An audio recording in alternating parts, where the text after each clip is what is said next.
never seen so much alcohol collected in one place at one time. My friend Larry had just unpacked a bulging shopping bag, and he placed on the coffee table in front of us, and there were 4 of us, a bottle of Seagram 7, vodka, gin, rum, vermouth, and Boone's Farm wine. We had decided that this was the night we were going to indulge in a rite of passage. We were going to go where we had never gone before. We were going to get drunk. And we believed that that was because we had all the right reasons in the world.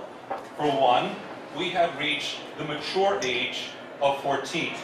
For 2, we had graduated from grammar school, and the next year we were headed into high school. And last, but certainly not least, none of us had ever had alcohol, ever. Now Larry, he volunteered to be our bartender for that evening because he had a brother who was 5 years older than him, and that qualified him to be an expert in all things grown up. And Larry told us, my brother says the best thing to do with alcohol is to mix it together to have mixed drinks. Sounded good to us.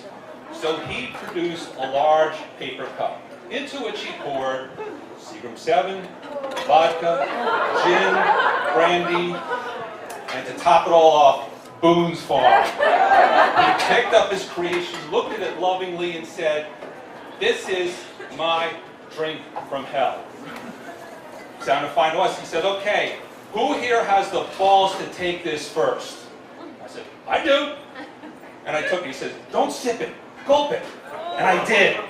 And I thought I was going to die. It was like drinking liquid fire. Every nerve in my body said, "Spit it out." But I made it go down. My friend Skelly next to me said, "How was it?" I said, "Great." I lied. I said, "I've never had anything like it." That part was true. I gave it to him, and he took the warning seriously, and he only sipped it. And then he gave it to No Fun, and he only sipped it, and Larry only sipped it. And it went round and round for about 45 minutes before we finally found our way to the bottom of the cup. Then Larry made the second drink from hell. And he says, "What's the matter with us? Are we a bunch of Nancy boys? Come on, this is how you do it." He took it and he gulped it, and he made it go down. So we decided if we were going to be men, and this was our rite of passage into adulthood, this is what we were going to do. And that drink didn't last 45 minutes. That lasted maybe 15 minutes. And then there was a third drink from hell, and a fourth drink from hell. Now, what was interesting about that is when I took that gulp from the fourth drink, suddenly it didn't burn as badly. I thought, oh wow, maybe I'm acquiring a taste for this. This isn't so bad. And by the way, I was beginning to feel like I was king of the world. There was something about this rite to passage stuff that just really did wonders for one's self-confidence. So I was there. And by that time I said, "Larry, how do we know when we're getting drunk?" Whoa. Maybe I was having trouble getting those words out. What was the problem? And out of nowhere, my friend Skelly jumps up and goes running out the basement door and out into his yard around his house. Next thing you know, he's running around the house and he's yelling at the top of his lungs, "My mommy's dead, my mommy's dead!" And then we started hearing sobbing. Now, friends, I know strong drink can cause people to go blind. No one ever told me it causes temporary insanity. So we knew something had gone seriously wrong. We had seen Skelly's mom that night on her way out to go on a shopping trip with Skelly's dad. And it dawned on me, oh, they'd be coming back. And Skelly's running around the house, acting like a nut. I said, "Lad, we've got to stop him. You've got to go out there and stop him now." And I said, "Yeah, you're right." He stood up and fell backwards. I said, "Oh, darn, I can't do anything." I said, "I got it."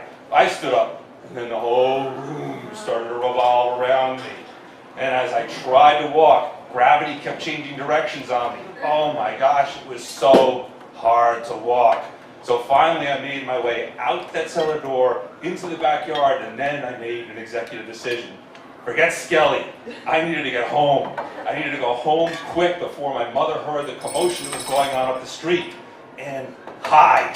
So I made it to my house. I struggled up those stairs to my bed and dove into my bed and passed out. Next morning came, and that's when I made a scientific discovery. I found out that when you have the drink from hell, you get the hangover from hell. Because there on the bed in front of me was everything I'd eaten the day before. And I got up, I ran to the shower, I washed off, I snuck downstairs, I wanted to have a quiet, uninterrupted breakfast to myself. My mother was waiting for me. And there I found myself in the middle of the perfect storm. I was sick as a dog, I felt guilty as hell, and I had to listen to a lecture on the evils of alcohol. But in a weird way, that kind of worked out for me. Because like Pavlov's famous dog, all I have to think about in terms of drinking to excess, all those flashbacks come back to me in high definition clarity. And I will tell you one thing, that is one anniversary I will never, ever celebrate. Thank you.